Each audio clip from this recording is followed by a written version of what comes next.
They said I wasn't worth investing in, that I'd figure it out, because I always did. But today, I stand on this stage, in front of thousands, as they sit just rows away, clapping because they have no choice. My name is Isla Maren, and at 24, I've become everything they couldn't see in me.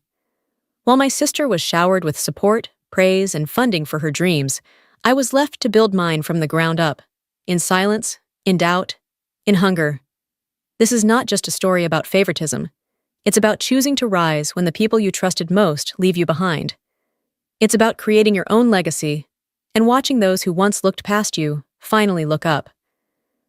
But before I show you the moment their faces turned pale at graduation, you need to understand what came before the applause, because no spotlight shines without the darkness that precedes it. I grew up in the kind of neighborhood where people trimmed their lawns on Sundays and waved politely to neighbors they barely knew. On the outside, our life looked spotless. Brick house, 2 cars, holiday cards with everyone smiling and matching sweaters. But inside that picture-perfect frame, the cracks ran deep. My parents, Everett and Claire Maren, were both practical, orderly people. Dad was a systems analyst, always solving other people's problems with logic and flowcharts. Mom taught math at the local high school, firm, precise, and never a fan of emotional displays. They didn't yell, they didn't hit, and they didn't hug. Instead, they measured love in GPAs, college acceptance letters, and scholarships, and in their eyes, my younger sister Ivy was the star pupil. Ivy was everything they admired. Quick-witted, bubbly, effortlessly good at everything that could be graded or awarded. She skipped a grade in middle school and had a knack for public speaking that made her a debate team darling. When she walked into a room, people noticed. When I did, I was usually already sitting in the back corner. Holidays were the most obvious display of imbalance. One Christmas, I opened a thin package to find a discount brand calculator for school. Ivy squealed over the newest tablet and a designer bag to start building her professional wardrobe. My mother offered a terse smile. "You're always so independent, Isla. We thought this would be more your style." I didn't argue. I never did. I learned early that speaking up didn't shift their perception. It only made things more uncomfortable. So I smiled, nodded, and folded their decisions into my silence. School wasn't much better. When Ivy had a science fair, both our parents took the day off to help her set up a model of the solar system, complete with rotating planets and LED lights. When my paintings were displayed at the district art showcase, Mom stopped by during her lunch break, snapped a blurry photo, and left before I could even spot her in the crowd. "Art's a lovely hobby," Dad would say, patting my shoulder like he was indulging a child who collected rocks. "But it won't pay the bills, not like policy or law." I began burying my feelings under plans, small, quiet ones. I joined the math club, started watching business TED Talks late at night, and kept a notebook of ideas for ventures I could someday build. Things my parents didn't understand, and so ignored. Only one person seemed to notice I was trying, my grandmother, Ruth. Every summer, she'd invite me to her small lakeside cabin 2 hours north. Ivy rarely came. No Wi-Fi, no crowds, no stage. But I loved it. Grandma Ruth would sit with me on the porch for hours while I scribbled out thoughts or sketched new app ideas on loose paper. "You've got a mind that solves from the side," she once told me, sipping coffee from her chipped green mug. "Not straight on like your parents expect. Don't ever lose that." I didn't, even when it would have been easier to just fall in line like Ivy, even when my silence was mistaken for weakness. I just kept building, quietly, secretly, waiting for the day when I wouldn't need to raise my voice to be heard. That day came sooner than I expected, and it started with a dinner that would break something in me permanently. It happened over takeout and sparkling water. We were seated around the dining table for one of those rare family dinners my mother insisted we still had, even if it was nothing more than 30 minutes of quiet chewing and awkward glances. Ivy had just come home from another debate win and was practically glowing with pride as she detailed the judge's praise. That's when my father cleared his throat and folded his hands. "We need to talk about college," he said. His eyes were fixed on Ivy. He spoke in measured tones, like always. "We've been saving for your education since you were little. Westbridge is expensive, but we can cover it. You won't have to worry about anything. Just focus on your studies. Ivy gasped. Are you serious? Of course, Mom chimed in, beaming. You've earned it, sweetheart. They all looked so pleased, so certain. I sat frozen, waiting for the second part. The part where they turned to me and said, "And for you, Isla." But it never came. I asked anyway, quietly. What about me? The silence that followed was louder than any scream I'd ever heard. My father looked down at his plate. My mother let out a soft breath, like she'd been hoping I wouldn't ask. Finally, Dad answered, "We only have enough for one of you. And Ivy, she's always had more academic potential. She's the safer investment." Safer? Like I was some high-risk stock they didn't feel confident backing. You're resourceful, Isla, Mom added, like it was a compliment. You've always figured things out on your own. We thought you might do community college, maybe transfer later, or work for a bit. You're practical like that. Then came the sentence I'll never forget. She deserves it, but you don't. I didn't respond. I didn't scream. I just stood up, walked to my room, and locked the door. And for the first time in a long time, I let myself cry. Not from sadness, but from clarity. They had never seen me, and they never would. The next morning, I packed a bag and drove 2 hours north to Grandma Ruth's cabin. When she opened the door and saw my face, she didn't ask questions. She just held me like no one else ever had. That night, sitting on the porch, with a blanket over my legs and my eyes swollen, I told her everything. She listened, really listened. When I finished, she looked at me with a quiet fierceness. They're wrong, Isla. You don't need them to believe in you. You've got something they can't see, and that's not your fault. But it is your power. I didn't sleep that night. Instead, I sat at her kitchen table with a pen, a notebook, and an old laptop she let me borrow. I started researching scholarships, work-study programs, federal loans, private loans, grants, anything. By sunrise, I had a plan. I wouldn't wait for them to change. I wouldn't beg for scraps. I would go to Westbridge on my own terms. 2 weeks later, I submitted 21 scholarship applications, applied for housing in the cheapest off-campus unit I could find, and secured 2 part-time jobs near campus. One in a coffee shop, another shelving books at a used bookstore. The day Ivy went shopping with Mom for dorm essentials and a new laptop, I packed hand-me-down bedsheets into a box and borrowed my grandma's old suitcase. They barely acknowledged I was going, too.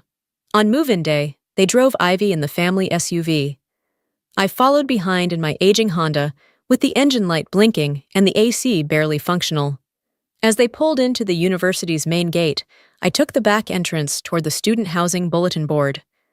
My apartment was a 30-minute walk from campus, shared with 3 strangers. Before she drove away, Mom turned to me through her window. "Good luck, Isla. I hope it works out for you." I didn't say thank you. I just nodded. Because it wouldn't work out. I would make it work. Freshman year didn't welcome me. It swallowed me. My days started at 5 a.m. I studied for 2 hours before my shift at the coffee shop.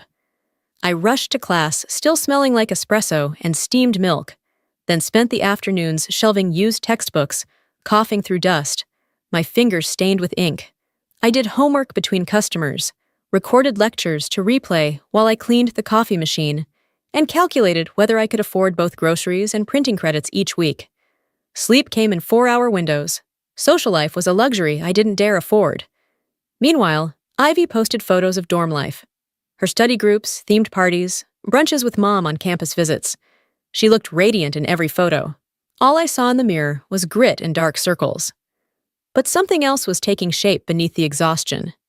I was learning in layers most students never touched. My business classes weren't theory for me. They were survival.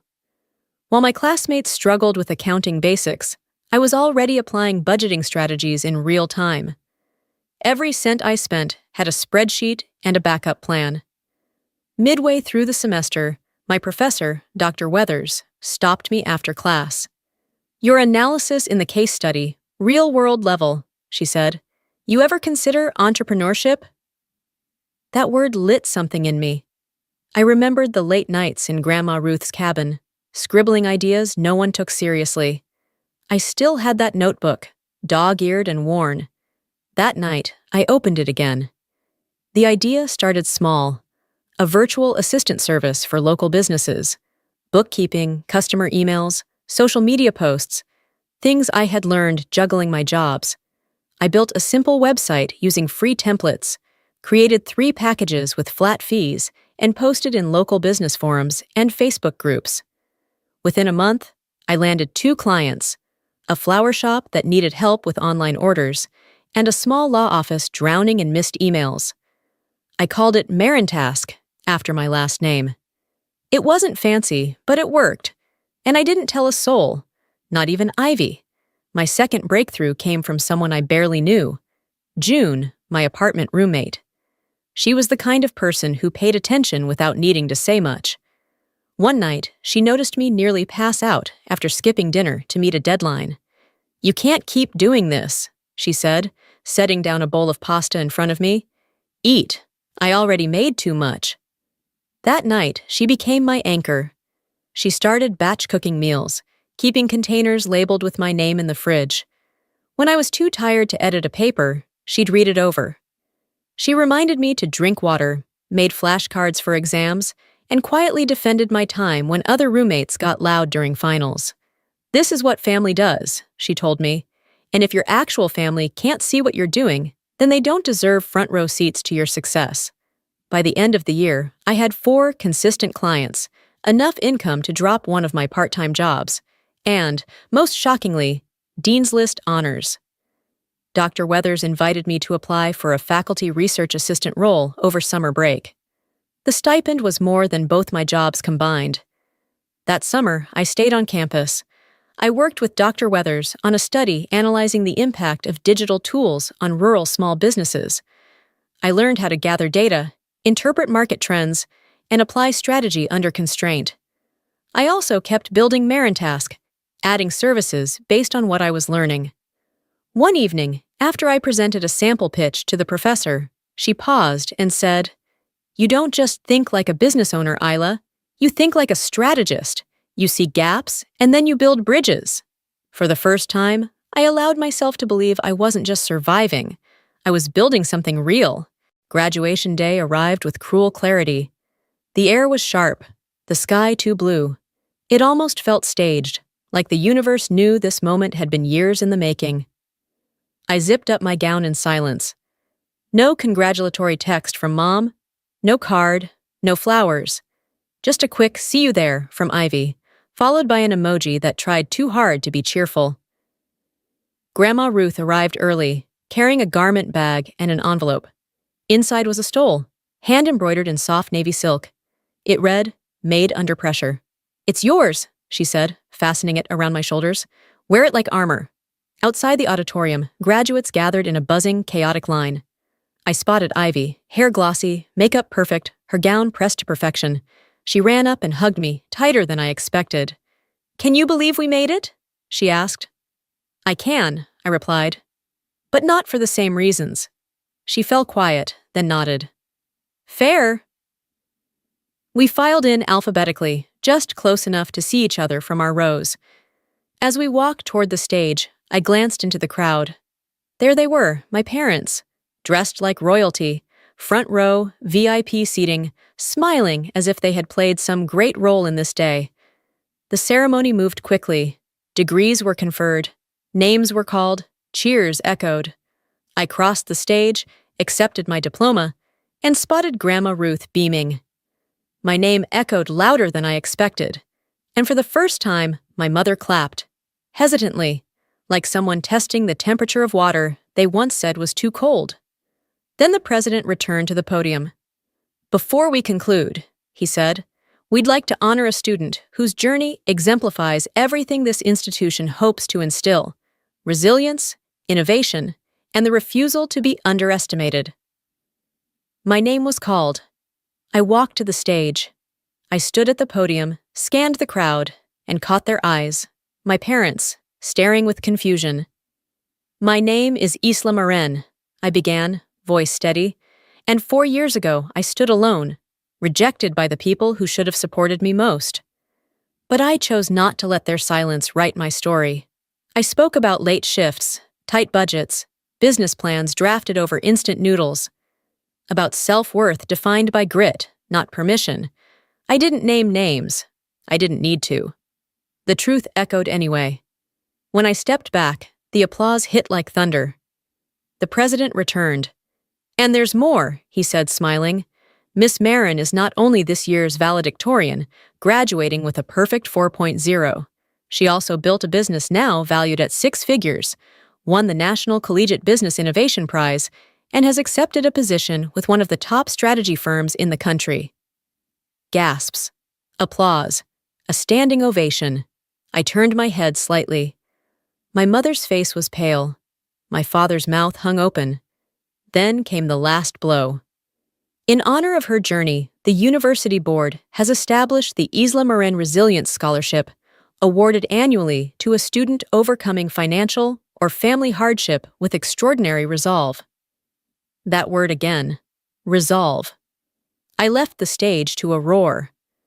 As I walked back to my seat, Ivy grabbed my hand and whispered, "You just changed the story, and they'll never be able to rewrite it again." She was right. From that moment on, I would no longer be their afterthought. I would be the name they had to explain.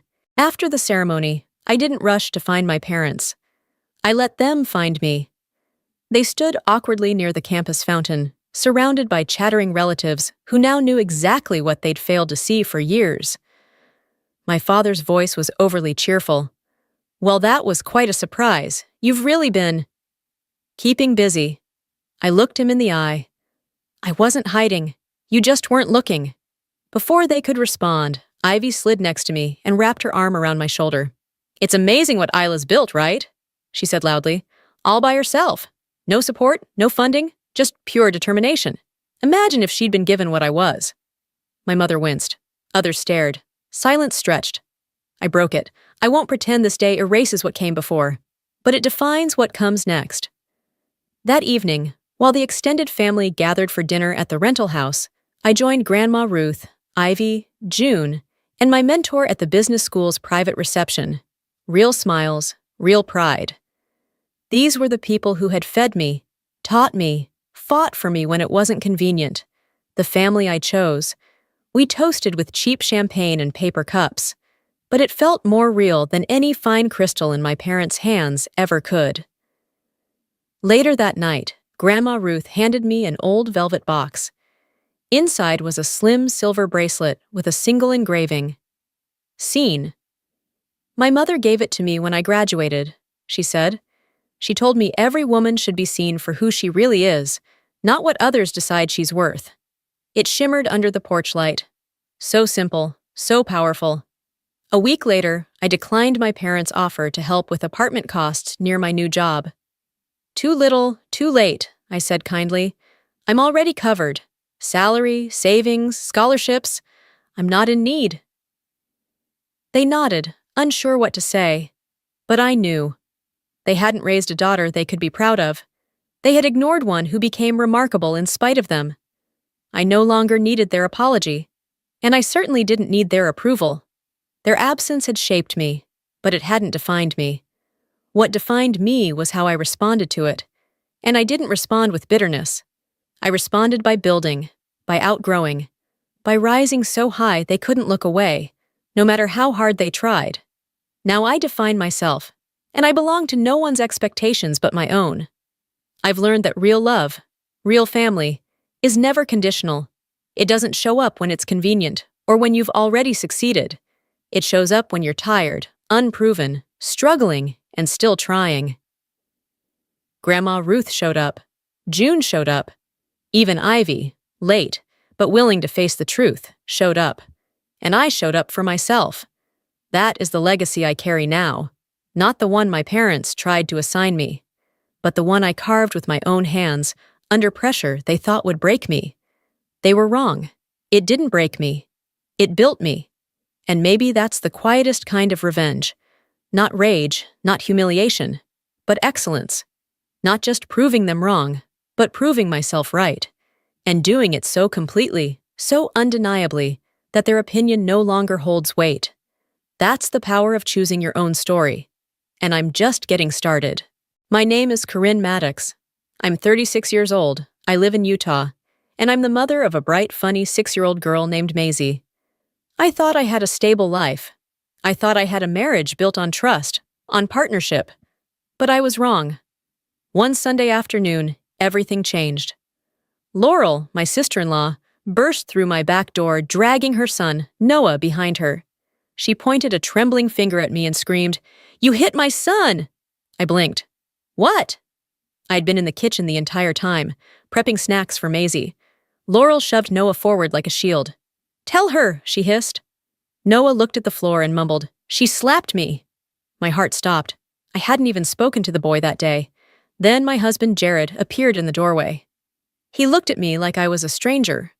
"You've always had a temper," he said.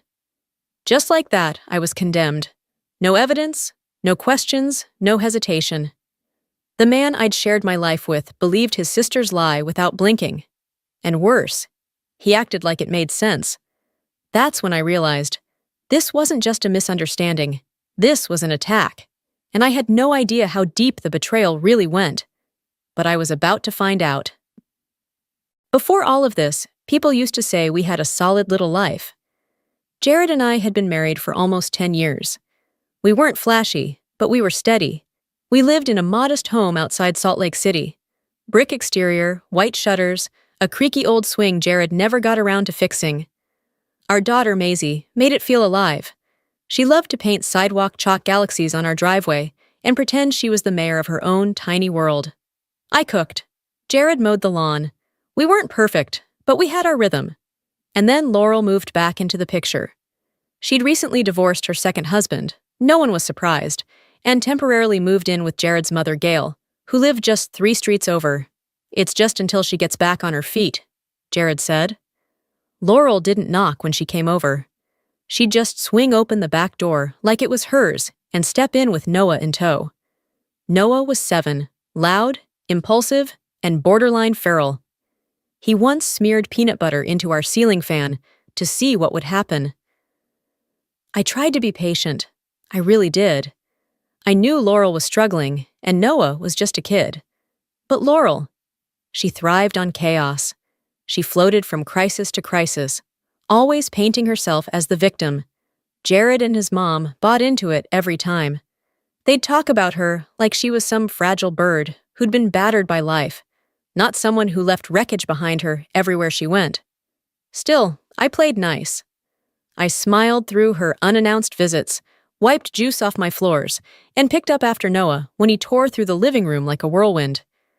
I told myself it was temporary. I had no idea she was laying a trap.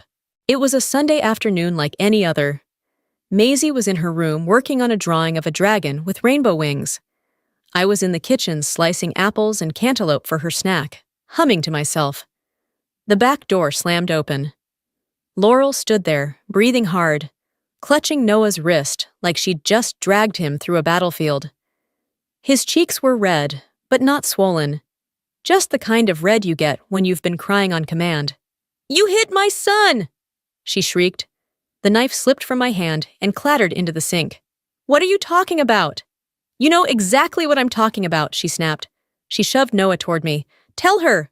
Noah looked down at his sneakers and sniffled. She slapped me." I stared at him, stunned. "I didn't even see you today, Noah." "You yelled at me because I spilled juice," he whispered. "Then you hit me." I hadn't even been near him. I'd asked him earlier not to jump on the couch, and that was it. Jared came rushing in from the hallway, his face tight with confusion. "What's going on?" Laurel whipped around. "Ask your wife why your nephew's crying." Jared looked at me. I waited for him to say something, anything to defend me, but he didn't. Instead, he crossed his arms and said, "You've always had a temper.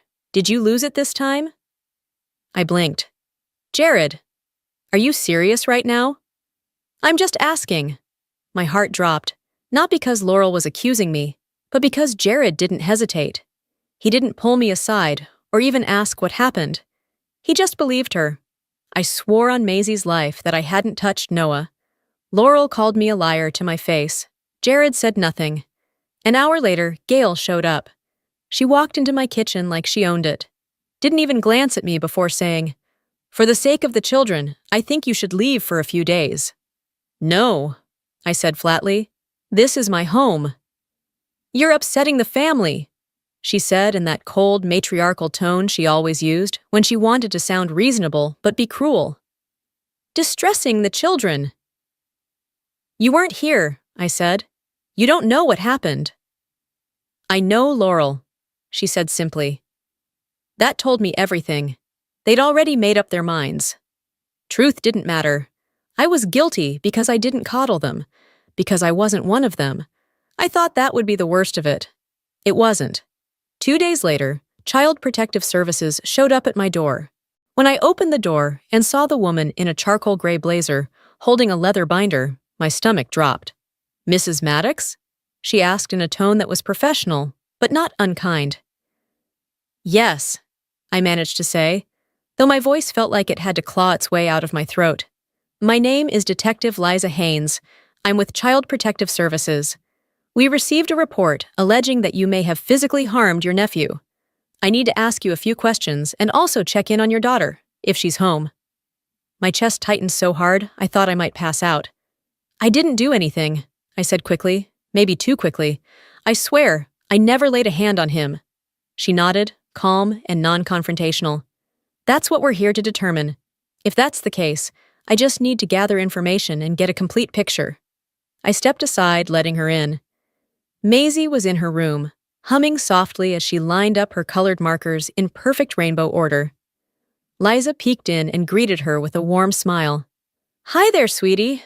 Just wanted to say hello." Maisie beamed. "I'm drawing a seahorse dragon." Liza smiled back. "That sounds magical." She turned to me. "She looks happy and healthy. That's a good sign." But her words didn't soothe the storm in my chest. I poured her a glass of water, but my hands trembled so violently, I nearly dropped the pitcher. She sat across from me at the kitchen table and opened her binder. "Tell me what happened that day," she said. I tried to explain, but my words stumbled. I was still in disbelief myself. How do you convince someone of a truth so obvious it shouldn't need explaining? Then it hit me. The camera. 2 years ago, Jared installed a motion-activated camera facing our backyard and the sliding door. It was mostly for watching Maisie when she played outside, never meant for security. But that might have been its purpose all along. "I might have something," I said, bolting upright and rushing to grab my laptop. Liza leaned in as I pulled up the video feed from that afternoon. The footage was grainy, but clear enough to show what mattered. There was Noah, alone in the living room. He spilled something, red juice, all over the floor. He glanced toward the hallway like he was waiting for someone. Then Laurel appeared. She knelt beside him, whispered something I couldn't make out. Noah nodded, and then, plain as day, she slapped him across the face. Liza gasped, covering her mouth. "Oh my God!" I felt nothing. Not shock, not anger, just hollow silence. Liza clicked forward in the footage. That's when it happened. Laurel turned her head and looked directly at the camera. She smiled. Not sheepishly, not like she'd forgotten it was there. No, this was something else entirely. She smiled like she had planned this. Liza looked at me, her face tightening. She knew it was recording. I nodded. She stood slowly, her voice shifting to something firmer. "I need to make some phone calls. Stay calm. Don't say anything to her or your husband yet." Then she left me sitting there, with nothing but the image of Laurel's cold grin burned into the screen. It wasn't just a lie anymore. It was a calculated takedown. Jared came home late that night. I was sitting at the kitchen table, staring at my closed laptop, heart still hammering from everything Detective Haynes had confirmed. I didn't even look up when I heard his keys drop into the bowl by the door. He walked in casually, like it was any other night. "Laurel called me," he said. "She said you're trying to twist everything around, that you edited some video to frame her." I stood up slowly. My voice was flat. "You want to see the footage?" He hesitated. "What footage?" I opened the laptop and hit play. He watched in silence. No blinking, no interruptions. Just quiet as the truth unfolded in front of him. When Laurel's hand struck her own son's cheek, I saw his jaw twitch. When she looked into the camera and smiled, he went pale. I paused the video. She hit him. Then she told him to lie. And you believed her. Jared sank into the chair, like someone had knocked the wind out of him. I didn't know. I thought— You thought what? I snapped. That I'd hit a child and then lie about it? That I'd put Maisie at risk like that? His voice was barely a whisper. I didn't mean to hurt you. But you did. You let your sister and your mother treat me like a monster.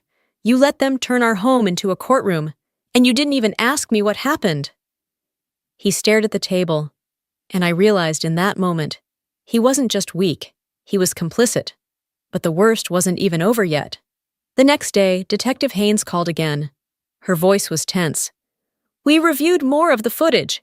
There's something else, a segment you might not have seen. My chest tightened. What is it? There's a moment where your husband walks into frame. He's talking to Laurel. She says, Don't worry, I'll handle it. She'll be gone by tomorrow. I closed my eyes. And Jared responds, Just make sure it looks real. That's when it stopped being betrayal and started becoming conspiracy. After I hung up with Detective Haynes, I sat frozen on the couch, replaying those words over and over. Just make sure it looks real. He said that, Jared, the man I married, the father of my daughter. He didn't just fail to protect me, he helped plan my removal. I wasn't just betrayed, I had been targeted. That night, I didn't sleep. I sat in Maisie's room, watching her chest rise and fall, thinking about what would have happened if I hadn't remembered the camera. How far would they have taken it? Would I have lost custody, my job, my sanity? By morning, I had made up my mind. I needed a lawyer. Clara Benson came highly recommended. A sharp, no-nonsense family attorney, known for handling high-conflict cases. When I met her at her office the next day, I expected paperwork and process. Instead, I got steel. She listened without interrupting. I showed her the footage, handed over the report from CPS, and gave her every sickening detail I knew. When I finished, she sat back and folded her arms. You're sitting on a landmine, she said. They didn't just lie, they tried to engineer your disappearance. That's legal warfare, and we fight it head-on. Clara moved fast. That same afternoon, she coordinated with Detective Haynes to schedule a second interview with Noah, this time with a child psychologist present. Clara warned me not to get my hopes up too high, but deep down, I had a feeling. Kids are impulsive, sure. But they know when something's wrong, and I was right. Noah cracked under pressure.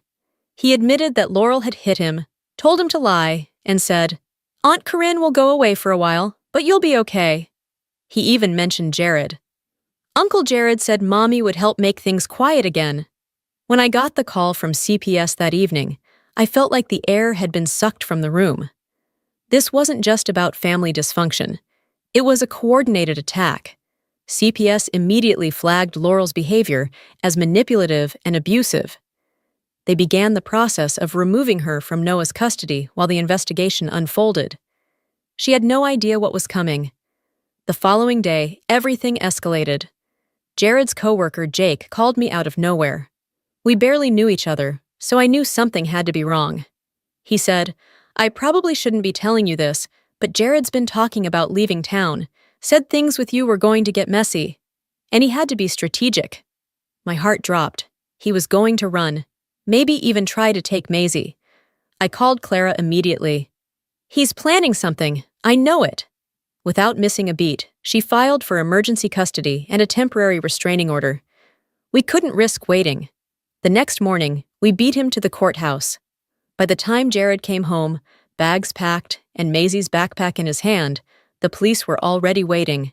Jared stepped through the front door with a duffel bag slung over one shoulder and Maisie's tiny pink backpack in the other. He froze when he saw the two officers standing in the hallway. What? What is this? He stammered. I stood behind them, calm but unshakable. You were going to take her. You were going to disappear. He looked genuinely stunned, for a second. Then his face twisted into that wounded, performative look I'd come to recognize. "You did this to us?" he snapped. "No," I said coldly. "You did this to me." One of the officers stepped forward. "Mr. Maddox, you're under investigation in connection with a false report made to CPS and possible conspiracy to commit custodial interference. We'll need you to come with us for questioning." He didn't resist, just stood there, pale and silent, as they led him out. 2 days later, Laurel was arrested. The charges: child endangerment, coercion, and filing a false report with a government agency. That smug smile she always wore didn't make it past the front steps of Gail's house. She looked like someone had finally pulled the curtain back. But Gail wasn't finished. She filed a petition for temporary guardianship of Noah, claiming Laurel was being unfairly targeted and that I was a vindictive manipulator. She stood in court, looking the judge dead in the eyes, and said the footage was doctored, that I had created a fake video to smear her daughter. The judge didn't even blink. "Ma'am," she said, "the footage has already been reviewed and authenticated by CPS and law enforcement.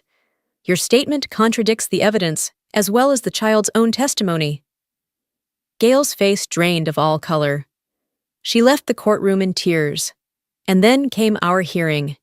It was held in a cold room downtown, with fluorescent lighting, and a judge who didn't waste time on pleasantries. I sat beside Clara. Jared sat alone. Laurel wasn't present, still in custody pending trial. When it was my turn to speak, I told the truth. I told the court how they tried to erase me, how they built a lie so convincing that it nearly destroyed my life. I told them about the fear, the betrayal, and how close I came to losing my daughter over something that never happened. The judge listened silently. Then she turned to Jared. "You knowingly conspired to deceive a government agency. You allowed false claims of child abuse to proceed, knowing they were fabricated. You endangered your child's emotional well-being and violated your partner's basic rights." "I didn't think it would go this far," he muttered.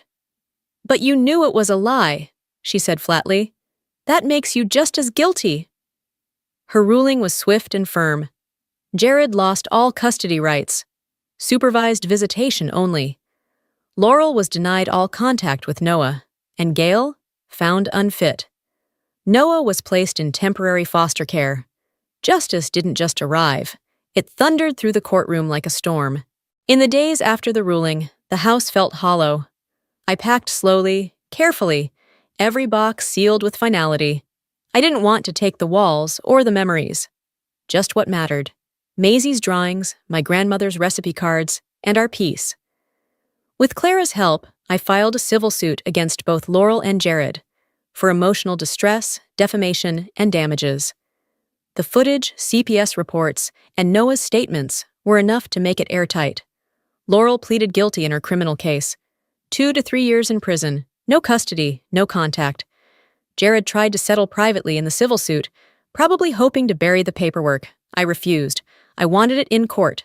I wanted it on record. When the civil case concluded, the judge awarded a substantial settlement. Enough to move. Enough to rebuild. Enough to give Maisie a new life far away from the lies. I sold the house. We moved north to Flagstaff, Arizona.